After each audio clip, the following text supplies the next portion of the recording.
Nandito na naman ako para makagbigay ng tips sa aking YouTube channel. Ang i-share ko sa inyo ngayon ay Globe at Home na laging nakaka-connect kahit i-remove nyo nang i-remove sa device nyo. Panoorin nyo to ang aking tutorial para hindi na makakonect kapag ni-remove nyo na ang device nya. Talagang makukulit talaga kasi may alam din ang mga nakaka-connect sa inyo. Kaya itong tutorial ko na ito, subaybayan nyo hanggang dulo para hindi na siya makakonect at makabalik sa wifi ninyo. Tara, sundan nyo ako. Okay, punta tayo sa may Chrome para maka-enter tayo sa may dashboard. Itatype lang natin to. Ito tandaan nyo itong itatype ko na una to sa dashboard na to para maka-enter tayo sa Globe at Home. Ito lang naman yung isa lang naman yun 192.168. Ayan, 125. Tatandaan, basta ito tandaan nyo lang yan. Mamaya, iyan lang ang babaguhin natin para hindi na makakunik yung mga nire-remove nyo na mga nakakunik dyan. Napilit pa rin nakakakunik kahit i-remove nyo. Iyan lang ang papalitan natin. Enter tayo. Ayan. Tapos, login. Admin lang yan.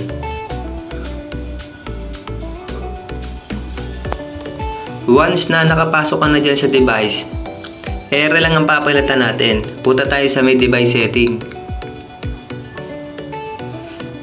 Then sa advanced settings. Eto guys, eto. Lang ang importante na papalitan. Etong sa may pinakadulo na yan.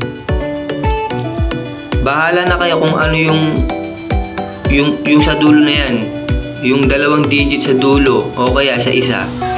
Bahala na kayo kung ano yung gusto nyong ipalit. Pag pinalitan nyo yan, kung ano yung ipinalit nyo dyan, yun yung i-open nyo sa dulo na 192.168.254.254. Depende kung ano ipapalit nyo dyan. Kasi tignan nyo para makuha nyo papalitan ko ng 1. O bahala kayo kung anong gusto nyo. Ako 1 ipapalit ko dyan. Yan. Palitan ko siya ng 1. See? Pag napalitan nyo na siya ng 1, apply. Apply. Then, yes. Once na ma-successful na yan, hintayin natin na mag-restarting device at ulit mag-back online. Tandaan nyo guys kung ano ipinalitan ko ng dulo, sa susunod, ipapakita ko sa inyo, i-enter ulit natin itong 254 na huli. Hintayin natin ulit guys. Lagi nyo tatandaan yan, 254. Kung ano yung pinalitan nyo, yun na yung i-enter nyo ngayon. Okay. Back online na, diba guys? Tandaan nyo Una muna natin i-enter yung 192.254.254. Diba? Yan yung una natin. Enter tayo ngayon dyan. Kita nyo? This site, ibig sabihin, yung pinalitan nyo nasa dulo ay hindi na sa 254. Kaya this site can be reached. Ibig sabihin hindi na makahanap. Ngayon i-enter ngayon natin sa dulo yung in-enter nyo. Guys, sana masundan nyo to 192 point. Kung ano yung pinalit nyo sa dulo. Dito sa dulo yan. Di ba pinalit natin 1? Okay. Sana makuha nyo guys Papaliwanag ko to sa huli. Sa dulo. Okay, di ba? Kita nyo?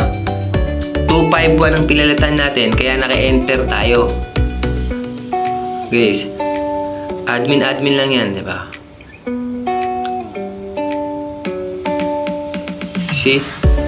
Basta, lagi nyo tatandaan kung ano yung binago nyo sa huling digit number ng 254, yun lang i-enter nyo. Bago nyo nga pala baguhin yung code na yon na itinuro ko na to, kailangan naka-block yung device na gusto nyo matanggal at hindi na makabalik. I-remove nyo muna yon bago nyo siya i-edit yung number na yan. Sigurado, hindi na siya makakabalik. Kapag hindi niya alam yung in-edit nyo, hindi na siya makaka-enter.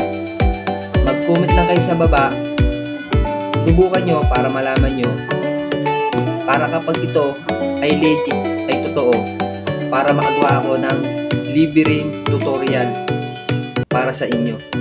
Maraming salamat po.